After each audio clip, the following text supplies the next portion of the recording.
എല്ലാവർക്കും സലു കിച്ചണിലേക്ക് സ്വാഗതം. ഇന്നൊരു തനി നാടൻ ലഞ്ച് വിഭവങ്ങളും അതുപോലെ തന്നെ എൻ്റെ മനസ്സിനെ ഭയങ്കരമായിട്ട് വിഷമിപ്പിച്ച കുറച്ച് കാഴ്ചകളും പിന്നെ ബർത്ത്ഡേ വിശേഷങ്ങളുമാണ് നിങ്ങളായിട്ട് ഷെയർ ചെയ്യുന്നത്. അപ്പം നമുക്ക് പച്ച ചക്ക കിട്ടിയിട്ടുണ്ടായിരുന്നു. അപ്പോൾ അത് ഞാൻ ഒന്ന് അരിഞ്ഞെടുക്കുകയാണ് കേട്ടോ. നന്നായിട്ടൊന്ന് കഴുകിയ ശേഷം ചക്കയും ചക്കക്കുരുവും ഒക്കെ ഇട്ട് റെഡിയാക്കാമെന്ന് കരുതി. സാധാരണ ഞാൻ ചക്കക്കുരു അങ്ങനെ എടുക്കത്തില്ല കേട്ടോ, ഭയങ്കര മടിയാണ് ചക്കക്കുരു എടുക്കാൻ. അപ്പോൾ ഇതിപ്പം നല്ല ഇളം ചക്കയുടെ ആയതുകൊണ്ട് കുരു വെച്ച് കട്ട് ചെയ്യുമ്പോൾ തന്നെ പെട്ടെന്ന് കട്ടായി വരുന്നുണ്ടേ. അപ്പോൾ തോല് കളഞ്ഞു വേണം എടുക്കാനുള്ളത്. ചിലത് ഞാൻ തോല് കളഞ്ഞു, ചിലത് ഞാൻ വിചാരിച്ചു ഇനിയിപ്പോൾ കഴിക്കുന്ന സമയത്ത് കളയട്ടെ എന്ന് കരുതിയിട്ട് കട്ട് ചെയ്തതാണ് കേട്ടോ. അപ്പം പെട്ടെന്ന് വേകാൻ വേണ്ടിയിട്ടാണ് ചെറിയ പീസായിട്ട് ഇതുപോലെ കട്ട് ചെയ്തെടുക്കുന്നത്. എപ്പോഴും ഒന്നും ഇങ്ങനെ ചക്കക്കുരു കഴിക്കണമെന്നൊന്നും തോന്നത്തില്ല കേട്ടോ. ഇതിപ്പം ഞാൻ പറഞ്ഞില്ലേ ചക്കയ്ക്കൊപ്പം ഇട്ട് വേവിക്കാൻ വേണ്ടിയിട്ടാണ്. അപ്പം നിങ്ങൾക്കൊക്കെ എങ്ങനെയാണ് ചക്ക ഇഷ്ടമുള്ളവർ എത്ര പേരുണ്ട്? അതുപോലെ തന്നെ ചക്ക വെച്ച് തന്നെ പച്ചച്ചക്ക കൊണ്ട് എന്തെല്ലാം വിഭവങ്ങൾ ഉണ്ടാക്കാം. നിങ്ങൾക്ക് അതിലേത് വിഭവം ഉണ്ടാക്കുന്നതാണ് ഇഷ്ടം എന്നോട് പറയട്ടോ.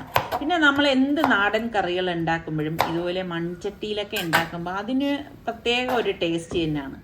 പിന്നെ ഞാൻ ആദ്യം ചക്കക്കുരുവും പിന്നെ ചക്കയും ഈ മൺചട്ടിയിലേക്ക് ഇട്ട് കൊടുക്കാണ് കേട്ടോ.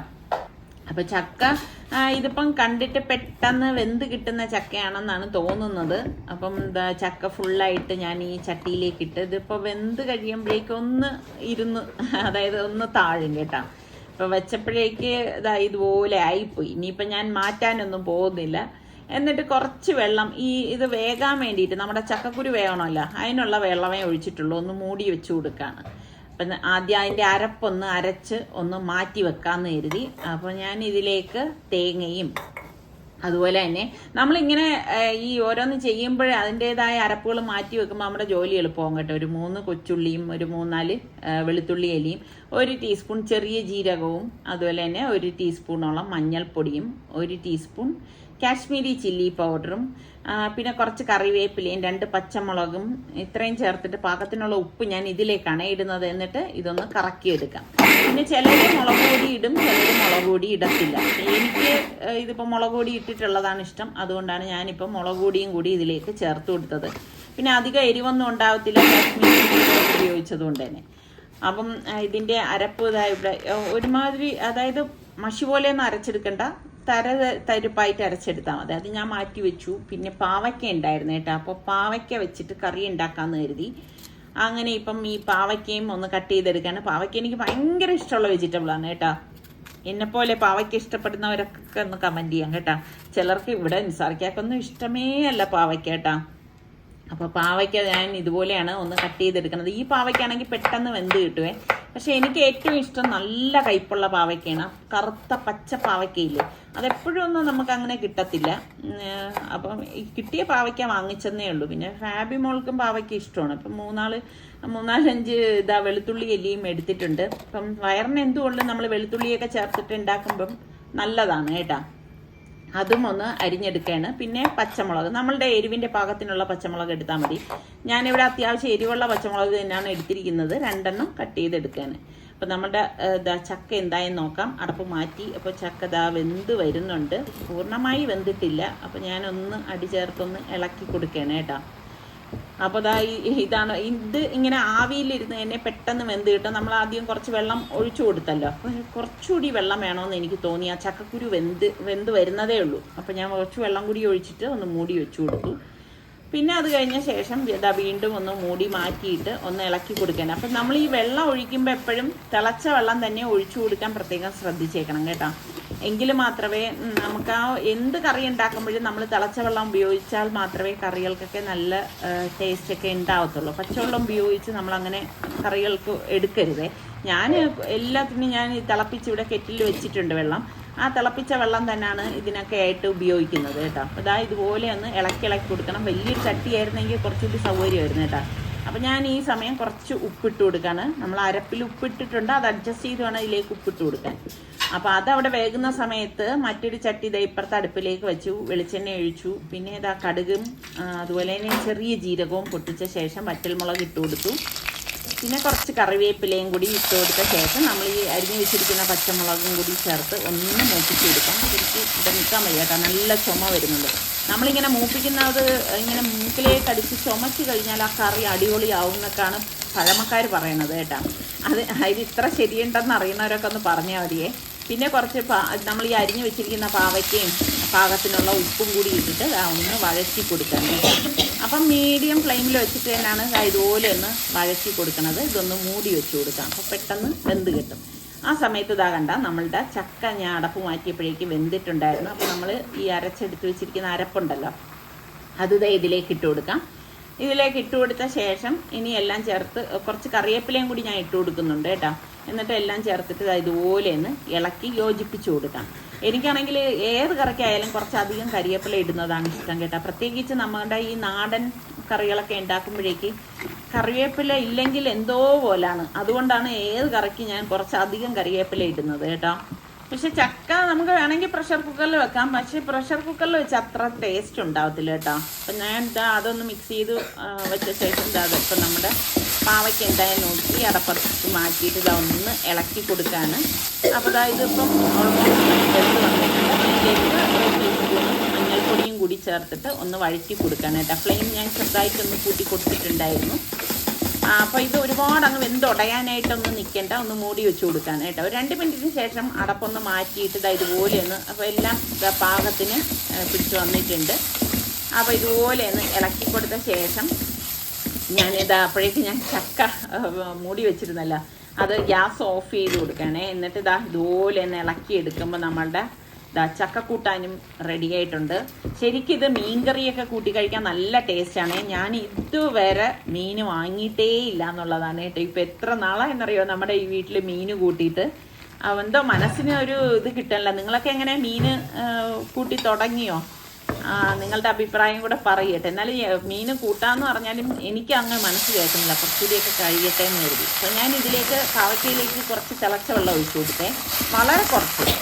അതിനുശേഷം ഞാനിവിടെ മോര് കലക്കി വെച്ചിട്ടുണ്ടായിരുന്നേ. മോരെന്ന് പറയുമ്പോൾ തൈരിൽ കുറച്ച് വെള്ളം ചേർത്ത് കലക്കിയാണ്, ഒരുപാട് അങ്ങ് ലൂസാക്കിയിട്ടില്ല. എന്നിട്ട് അത് ഇതിലേക്ക് ഒഴിച്ചു കൊടുക്കും. അപ്പോൾ വെള്ളം ആദ്യം ഒഴിച്ചത് എന്തെന്ന് വെച്ചാൽ നമ്മൾ ഈ മോര് ഒഴിക്കുമ്പോൾ പിരിഞ്ഞു പോകാതിരിക്കാനാണ്. പിന്നെ ഞാൻ ഗ്യാസ് ഓഫ് ചെയ്ത ശേഷമാണ് ഇത് ഒഴിച്ചു കൊടുത്തിരിക്കുന്നത്.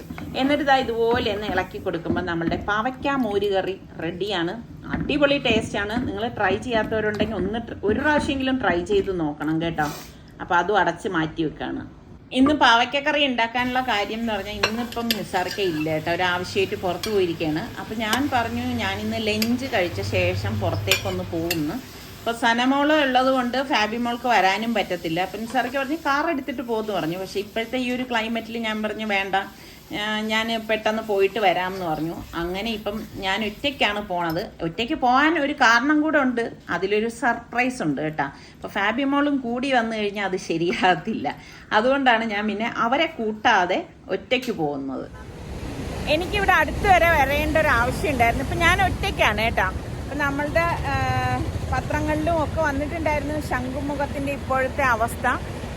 അപ്പം ഞാൻ വിചാരിച്ചു ശരി ഇതുവരെ വന്നതല്ലേ, എങ്കിൽ പിന്നെ ഒന്ന് വന്ന് നോക്കാം, നിങ്ങളെയും കൂടി അതൊക്കെ ഒന്ന് കാണിച്ചു തരാമെന്ന്. ശരിക്കും ഇവിടെ വന്ന് കണ്ടപ്പോൾ ഞെട്ടിപ്പോയി കേട്ടോ. ഇത് കണ്ടോ, കടല് ഇങ്ങ് കയറിയിരിക്കുകയാണ്. ഇതാ കാണുന്നുണ്ടോ? ശരിക്കും എത്ര ദൂരം കഴിഞ്ഞാണ് നമ്മൾ പോയിക്കൊണ്ടിരുന്നത്. ഈ ഇരിക്കുന്ന ബിൽഡിങ്ങിന്റെ തൊട്ട് ബാക്കിൽ വരെ വെള്ളമാണേ. ഇപ്പം 2 ദിവസമായിട്ട് അത്ര മഴയില്ല, മഴയുണ്ട് ചെറുതായിട്ടേ ഉള്ളൂ. അതുകൊണ്ടായിരിക്കാം ഇപ്പം പിന്നും ഒരു സമാധാനം എന്ന് പറയാൻ പറ്റത്തില്ല കേട്ടോ. കാരണം കടലിതേ ഇങ്ങ് റോഡിൽ വന്നിരിക്കുകയാണ് കണ്ടോ. റോഡിൽ നിന്ന് ഇത്രേ വ്യത്യാസമുള്ളൂ. നിങ്ങൾ നമ്മുടെ പഴയ വ്ളോഗൊക്കെ കാണുകയാണെങ്കിൽ, പഴയത് മാത്രമല്ല ഇപ്പം റീസെൻ്റായിട്ട് നമ്മൾ വന്നിരുന്ന ആ വ്ളോഗൊക്കെ കണ്ടു കഴിഞ്ഞാൽ നിങ്ങൾക്ക് മനസ്സിലാവും.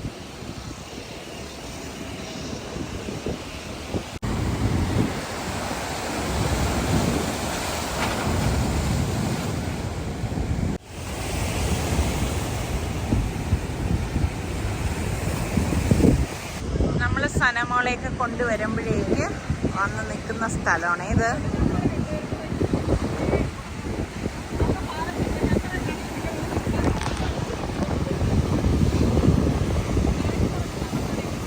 ഇവിടെ നിൽക്കുന്നത് പോലും ഡേഞ്ചറാണ്.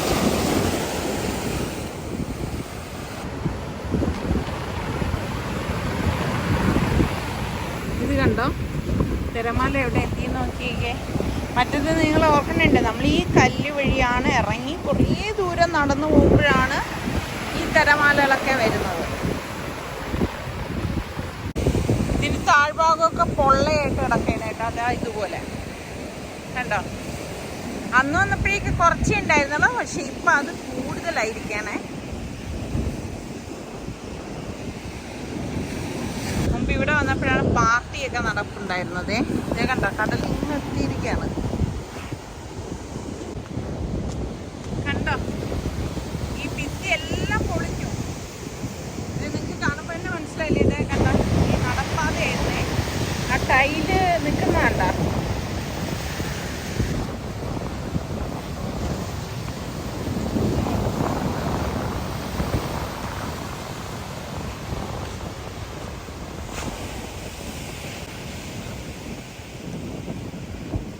എത്ര ദൂരം ഇവിടൊക്കെ ഇങ്ങനെ നമ്മൾ നടന്നു പോയിട്ട് പോയി കഴിഞ്ഞാണ് കടൽ തിരമാലയൊക്കെ കണ്ടോണ്ടിരുന്നത്.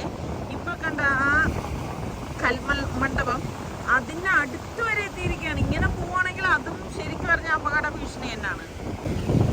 എത്ര പേരുടെ കച്ചവടമാണ് മുടങ്ങിയിരിക്കുന്നത് നോക്കിക്കേ. മറ്റേത് ഇവിടെയൊക്കെ ഭയങ്കര ആക്റ്റീവായിട്ടിരിക്കേണ്ട സമയമായിരുന്നു കേട്ടോ.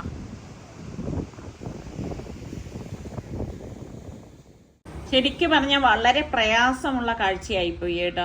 നമ്മൾ വളരെയേറെ ഇഷ്ടപ്പെടുന്ന ഒരു സ്ഥലം ഇതുപോലെ കടൽ കയറി ആ ഒരു കാഴ്ചകളൊക്കെ നഷ്ടമാവുക എന്ന് പറയുമ്പോഴേക്ക് അത് ഇവിടെ നമ്മളുടെ തിരുവനന്തപുരത്തുള്ളവർക്കൊക്കെ മനസ്സിലാവും ഇതിൻ്റെ ഗാഢത എത്രത്തോളം ആണെന്നുള്ളത്. എത്ര പേരുടെ ജീവിതമാർഗമാണ് ശരിക്കും പറഞ്ഞാൽ ഇങ്ങനെ ഈ ഒരു കാലാവസ്ഥ ആയിരുന്നു, കടൽ കയറുകയും. അതുകൊണ്ട് തന്നെ ആരും ഇങ്ങോട്ടേക്ക് വരുന്നുമില്ല. മറ്റേത് നമ്മൾ ശംഖുമുഖം ബീച്ചിൽ വന്നാൽ ഇങ്ങനെയാണോ, വീക്കെൻഡ് എന്നില്ല, അല്ലാത്ത ദിവസങ്ങളിലായാലും എന്തൊരു തിരക്കാണ് ഇവിടെയൊക്കെ. പക്ഷെ ഇപ്പം അങ്ങനെയല്ല കേട്ടോ, എല്ലാം നല്ല വിജനമായിട്ട് കിടക്കാണ്.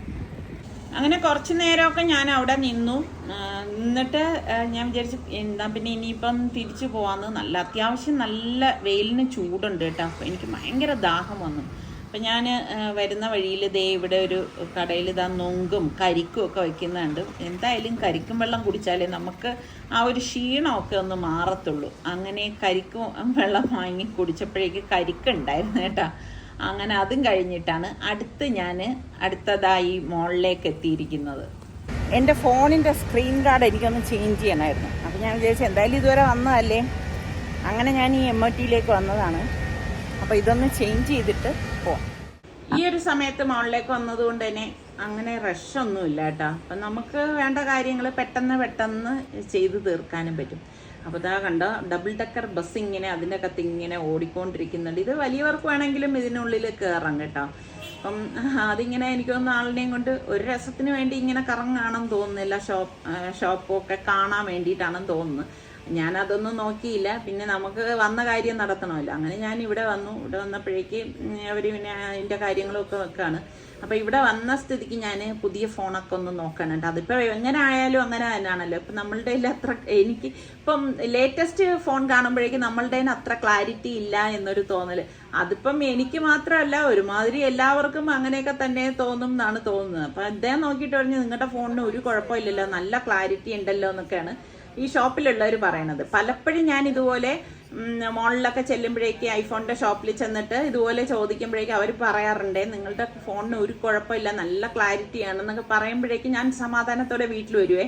എങ്കിലും പിന്നും എനിക്ക് തോന്നും ഇതിന് ക്ലാരിറ്റി കുറഞ്ഞു പോയോ എന്നുള്ളൊരു തോന്നലാണ്. അപ്പോൾ സുൽത്താൻ എൻ്റെ അടുത്ത് പറയും ചുമ്മാ പുതിയ ഫോൺ വാങ്ങിക്കാൻ വേണ്ടിയിട്ടാണോ അപ്പം ഇങ്ങനെയൊക്കെ പറയുന്നതെന്നൊക്കെ അവൻ ഇങ്ങനെ ഇരുന്ന് കളിയാക്കാറുണ്ട് കേട്ടോ. ഞാൻ പറഞ്ഞു എനിക്ക് കുഴപ്പമൊന്നുമില്ല, നിങ്ങൾ ഫോണൊക്കെ വാങ്ങിച്ച് തരുന്നുണ്ടെങ്കിൽ ഞാൻ അത് ഉപയോഗിക്കാം, അതൊന്നും എനിക്ക് പ്രശ്നമൊന്നുമില്ല, നിങ്ങൾ അങ്ങനെ വിഷമിക്കുകയൊന്നും വേണ്ടെന്ന് ഞാനും തിരിച്ച് പറയാറുണ്ട് കേട്ടോ. എന്തായാലും അങ്ങനെ അവിടെ കണ്ട ഫോണൊക്കെ ഞാനിങ്ങനെ എനിക്ക് ഭയങ്കര ഇഷ്ടമാണ് കേട്ടോ. ഇങ്ങനെ നല്ല ക്ലാരിറ്റിയുള്ള ഫോണൊക്കെ കാണുമ്പോൾ ഇങ്ങനെ നോക്കാനും, അത് പ്രത്യേകിച്ച് ഈ ലൈറ്റിങ്ങിൻ്റെ ഇതാണ് കേട്ടോ. നമ്മൾ ഈ ഷോപ്പിലൊക്കെ ചെല്ലുമ്പം ശ്രദ്ധിച്ചിട്ടില്ലേ, അവിടുത്തെ ലൈറ്റിംഗ് എന്ന് പറഞ്ഞ ഒരു പ്രത്യേക രീതിയിലാണ്. അപ്പം അതുകൊണ്ട് തന്നെ നമുക്ക് ഈ പറഞ്ഞ മാതിരി തോന്നുമ്പോൾ നല്ല ക്ലാരിറ്റി ഒന്നും. പിന്നെ നമ്മൾ വീട്ടിൽ വരുമ്പോൾ വീട്ടിൻ്റെ ലൈറ്റിംഗ് എന്ന് പറയുന്നത് വ്യത്യാസമുള്ളതാണ്. അപ്പം അതിൻ്റെ റേറ്റും കാര്യങ്ങളും ഒക്കെ നോക്കി വെച്ചിട്ട് വേണം സുൽത്താൻ പറഞ്ഞ മാതിരി നിസാർക്ക് അടുത്ത് വന്ന് പറയാൻ വേണ്ടിയിട്ട്. അപ്പോൾ അത് കഴിഞ്ഞപ്പോഴേക്ക് ഞാൻ നോക്കുമ്പോഴേക്ക് ഇതാ ഇവിടെ ഡോളും കാര്യങ്ങളൊക്കെ കണ്ട് അപ്പം സനമോൾക്ക് പറ്റി എന്തെങ്കിലുമൊക്കെ ഉണ്ടോ എന്ന് നോക്കാമെന്ന് കരുതി. പണ്ടൊക്കെ ആണെങ്കിൽ ഞാനിങ്ങനെ, അതായത് ഫാബി മോള് ഡെലിവറിക്ക് വരുന്നതിന് മുൻപ് വരെ നിങ്ങൾ കണ്ടിട്ടില്ലേ, ഞാനിങ്ങനെ ചില സമയമൊക്കെ ഒരു സോളോ ട്രിപ്പൊക്കെ നടത്താറുണ്ട്. പിന്നെ ഫാബി മോള് ഇവിടെ വന്ന് പിന്നെ പ്രസവം കഴിഞ്ഞു, സനമോളൊക്കെ ആയ ശേഷം ഞാനങ്ങനെ ഒറ്റയ്ക്ക് എവിടെയും പോയിട്ടില്ല എന്ന് തന്നെ പറയാം. കൂടുതൽ മാർക്കറ്റ് വരെ പോവും, എന്തെങ്കിലും വെജിറ്റബിൾസ് വാങ്ങിക്കും, അങ്ങനെയൊക്കെ ഉള്ളൂ. അല്ലാതെ അങ്ങനെ ഒറ്റയ്ക്കായിട്ട് ഇറങ്ങിയിട്ടില്ല. പക്ഷെ എനിക്ക് സോളോ ട്രിപ്പൊക്കെ ഇഷ്ടമുള്ള ഒരാൾ തന്നെയാണ് കേട്ടോ. പിന്നെ ചില സമയങ്ങളിൽ എന്തെങ്കിലും അത്യാവശ്യം വാങ്ങിക്കാനുണ്ടെങ്കിൽ അങ്ങനെ പോകാറാണ് പതിവ്. അപ്പം ഞാനിങ്ങനെ ഈ ഡോളൊക്കെ എടുത്ത് നോക്കിയിട്ട് അപ്പം മനസ്സിൽ പറയുന്നുണ്ട്, എന്തായാലും ഡോൾ നമ്മുടെ സനമോളിന് വലിയ പ്രിയമൊന്നുമില്ല, എങ്കിലും ഇതൊക്കെ കാണുമ്പം കുഞ്ഞിന് വാങ്ങിച്ചു കൊടുക്കാമല്ലോ എന്നൊക്കെ ഇങ്ങനെ തോന്നിപ്പോകുന്നതാണ് കേട്ടോ. പിന്നെ വേറൊരു കാര്യം, അവൾക്കും കൂടി ഇഷ്ടമാവണമല്ലോ ഇത്. മുമ്പൊക്കെ എപ്പോഴും വരുമായിരുന്നേ. പിന്നെ ഇങ്ങനെ ടോയൊക്കെ കാണുമ്പോൾ നമ്മുടെ സനമോൾ ഓർമ്മ വരും കേട്ടോ. അവൾക്ക് നല്ല ടോയൊക്കെ വാങ്ങിച്ചു കൊടുക്കും. അപ്പോൾ വന്ന് നോക്കി പിന്നെ ഞാൻ വിചാരിച്ച്, അല്ല സനമോൾക്കാണെങ്കിൽ നല്ല അവൾക്ക് ഇഷ്ടപ്പെട്ടതൊക്കെ ചൂസ് ചെയ്തെടുക്കാനുള്ള കഴിവൊക്കെ ഉണ്ട്, അങ്ങനെ അവൾ എടുത്തോളൂ. അപ്പം ഞാൻ വന്നതിൻ്റെ ഉദ്ദേശം ഒന്നും കൂടിയുണ്ട്. ഞാൻ നേരത്തെ പറഞ്ഞില്ലേ, അപ്പം ഞാനിങ്ങനെ ഇതാ കണ്ടോ, മോള് നല്ല വിജനമായിട്ടിരിക്കുന്നുണ്ട്. മറ്റേ വൈകുന്നേരമൊക്കെ ആയിക്കഴിഞ്ഞാൽ ഇവിടെ ഒന്നും ഇങ്ങനെയല്ല, നല്ല റഷാണ്. അപ്പം അതുകൊണ്ട് തന്നെയാണ് ഞാൻ അല്പം വെയിലാണെങ്കിൽ കൂടി ഈ ഒരു സമയത്ത് ഇറങ്ങിയത്. പിന്നെ മുൻപൊക്കെ ആണെങ്കിൽ ഞാൻ ഒറ്റയ്ക്ക് ഓരോ കാര്യത്തിനായിട്ടൊക്കെ ഇറങ്ങുമായിരുന്നു. പിന്നെ ഫാബി മോൾ വന്ന ശേഷം അധികം ഇറങ്ങലില്ല, അവരൊരുമിച്ച് ഇറങ്ങാറുള്ളൂ. പിന്നെ ഇപ്പൊ സനമോളും കൂടി ഉള്ളപ്പോഴേക്ക് ഇതുപോലെയൊക്കെ ഇറങ്ങുമ്പോഴേക്ക് ആദ്യം എന്താ സനമോൾക്കുള്ള എന്തെങ്കിലുമൊക്കെ ഉണ്ടോ എന്നിങ്ങനെ നോക്കും കേട്ടോ. അപ്പം ഇതാ നല്ല ഭംഗിയുണ്ടേ. അപ്പൊ ഇത് നോക്കിയപ്പോഴേക്ക് അത്ര അധികം കളറൊന്നുമില്ല, ചിലത് വലുതായിരിക്കും, ചിലത് ചെറുതായിരിക്കും, നമുക്ക് ഇഷ്ടപ്പെടുന്നത് നോക്കുമ്പോഴേക്ക് കേട്ടോ. അപ്പൊ ഇനിയിപ്പം വന്ന കാര്യം എന്താണെന്നല്ലേ, അപ്പം നമ്മുടെ ഫാബി മോൾക്കുള്ള ഡ്രസ്സ് എടുക്കണമല്ലോ. അപ്പം നിങ്ങളിലെ ഇതെനിക്ക് ഭയങ്കര ഇഷ്ടപ്പെട്ടു കേട്ടാ, അവളിട്ടാ ഇത് നന്നായിരിക്കും. അപ്പം ചിലരെങ്കിലും വിചാരിക്കും ഫാബി മോൾ ഇല്ലാതെയാണ് ഡ്രസ്സ് എടുക്കാനായിട്ട് വന്നിരിക്കുന്നതെന്ന്. മോളുടെ ഇഷ്ടങ്ങളും നോക്കണ്ടേ ഇത്ത എന്നൊക്കെ ചില കമന്റ്സ് ഇങ്ങനെ വരും കേട്ടാ. പക്ഷെ അവളിപ്പം 3 വർഷമായി ഞങ്ങളുടെ കൂടെ കൂടിയിട്ട്. അപ്പം അവളുടെ ഇഷ്ടങ്ങളും അവളുടെ ചിന്തകളും പിന്നെ അവളുടെ ഡ്രസ്സിൻ്റെ അളവുകളും എല്ലാം എനിക്ക് നല്ല മനപ്പാടമാണ്. അപ്പം എന്തായാലും ഞാൻ ഈ എടുക്കുന്ന ഡ്രസ്സ് അവൾക്ക് ഉറപ്പായിട്ട് ഇഷ്ടപ്പെടും എന്ന് തന്നെയാണ് എൻ്റെ ഒരു വിശ്വാസം. ഇതുവരെ അങ്ങനെ തന്നെ സംഭവിച്ചിട്ടുള്ളൂ കേട്ടോ. അപ്പം എന്തായാലും ഇതിപ്പോൾ ഫാബി മോൾക്ക് നല്ല ചേരും കേട്ടോ. അപ്പം ഞാനിപ്പോൾ ഒരു ഡ്രസ്സിൽ മാത്രമല്ല കേട്ടോ ഒതുക്കുന്നത്, കാരണം നിസാറയ്ക്ക് എൻ്റെ അടുത്ത് പ്രത്യേകം പറഞ്ഞിട്ടുണ്ട് ഫാബി മോൾക്ക് കുറച്ച് ഡ്രസ്സും കാര്യങ്ങളൊക്കെ എടുക്കണം എന്നുള്ളത്. പിന്നെ പെൺപിള്ളേർ നല്ല മോഡേൺ ഡ്രസ്സൊക്കെ തന്നെ ഈ ഒരു പ്രായത്തിൽ ഇടണം എന്നുള്ളതാണ് എൻ്റെ ഒരു അഭിപ്രായം കേട്ടോ. കാരണം ആ ഒരു പ്രായത്തിലെ കുട്ടികൾ ആഗ്രഹിക്കുന്നതും അങ്ങനെയൊക്കെ തന്നെയാണ്. അല്ലാതെ കല്യാണം കഴിഞ്ഞു എന്ന് വെച്ചിട്ട് ഇങ്ങനെ എന്തു പറയാൻ, ഈ പ്രായമായവരിടുന്നത് പോലത്തെ ഡ്രസ്സും ഒക്കെ ഇട്ട് എനിക്ക് അങ്ങനെയൊന്നും വലിയ താല്പര്യമുള്ള ആളല്ല കേട്ടോ. പിള്ളേരൊക്കെ നല്ല അടിപൊളിയായിട്ട് അടിച്ച് പൊളിച്ച് നടക്കണം എന്ന് തന്നെയാണ് ഞാൻ ഇവരുടെ എല്ലാവരുടെ അടുത്തും പറയണത്. കാരണം ഈ ഒരു ഏജ് എന്ന് പറയണത് പിന്നെ നമുക്ക് അങ്ങോട്ട് പോയിട്ട് തിരിച്ച് കിട്ടുന്ന ഒരു ഏജൊന്നുമല്ല. അപ്പം ആ ഒരു ഏജിൽ നമ്മൾ ആനന്ദിക്കാനുള്ളതും എന്തു പറയാൻ അടിച്ചു പൊളിക്കാനുള്ളതൊക്കെ ഈ ഒരു സമയത്ത് ചെയ്യുക, അത് തന്നെയാണ്. അങ്ങനെ തന്നെ വേണം. എന്ത് നിങ്ങളുടെയൊക്കെ അഭിപ്രായം എങ്ങനെയാണ് എന്ന് പറഞ്ഞിട്ട് നമുക്ക് എല്ലാവർക്കും ഒരു പരിധികളുണ്ട്, അത് അതിര് കടക്കരുതെന്നേ ഉള്ളൂ. അല്ലാതെ ഇപ്പോൾ ഈ പറഞ്ഞ മാതിരി നല്ല ഡ്രസ്സ് കാര്യങ്ങൾ അതൊക്കെ ഇട്ട് തന്നെ നടക്കണം കേട്ടോ. ആമ്പിള്ളേരാണെങ്കിലും ഇങ്ങനെയൊക്കെ തന്നെ വേണം എന്നാണ് ഞാൻ അഭിപ്രായപ്പെടുന്നത് കേട്ടോ. പക്ഷെ നമ്മുടെ വീട്ടിലെ ആമ്പിള്ളേരെ എടുത്തു കഴിഞ്ഞാൽ ഞാൻ പറയടെ ഒരു മുടിയെങ്കിലും ഒന്ന് ചീകി വെക്കടേ എന്ന് പറയും. ഇവരാണെങ്കിലോ കുളിച്ച പൊടിയാണെങ്കിൽ അങ്ങനെ തന്നെ ഉടുപ്പ് വിട്ടിട്ട് ഇറങ്ങി പോകുന്നതാണ്. നിസാർക്ക് പക്ഷെ അതിനൊക്കെ എതിരാണ് കേട്ടോ.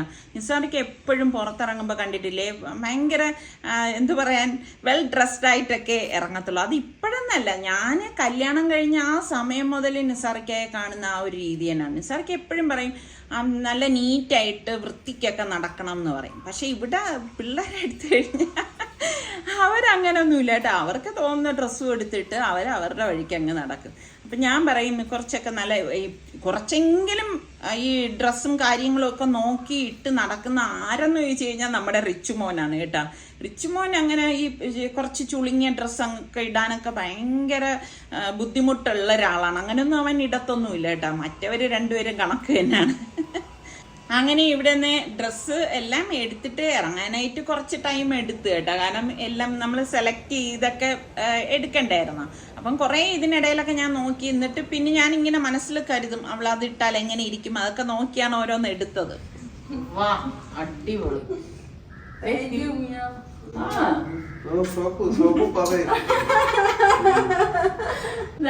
ഫാബിമോൾക്ക് ഞാന് നിങ്ങൾ കണ്ടല്ലേ, ഫാബിമോൾ എന്റെ കൂടെ ഉണ്ടെങ്കിലേ അവളുടെ അളവിന് ഡ്രസ്സ് എടുക്കാൻ എനിക്ക് പറ്റുള്ളൂ എന്നൊന്നുമില്ല. അവളില്ലാതെ പോയി തന്നെ ഞാൻ കറക്റ്റിനുള്ള ഡ്രസ്സ് എടുക്കും. ഇല്ലേ മോളെ? എനിക്ക് എപ്പോഴും കറക്റ്റായിട്ട് എടുത്തോണ്ട് വരുള്ളൂ. എങ്ങനെയുണ്ട്? ഇഷ്ടപ്പെട്ട? അടിപൊളി. എങ്ങനെയുണ്ട് സലു?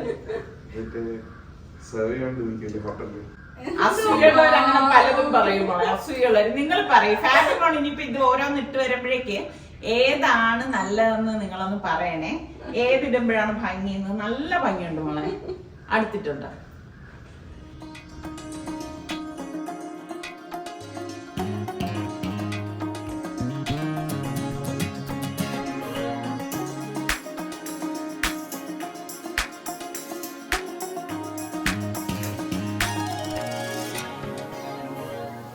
ഫാബിക്ക് ഏറ്റവും ഇഷ്ടപ്പെട്ട ഏതാ?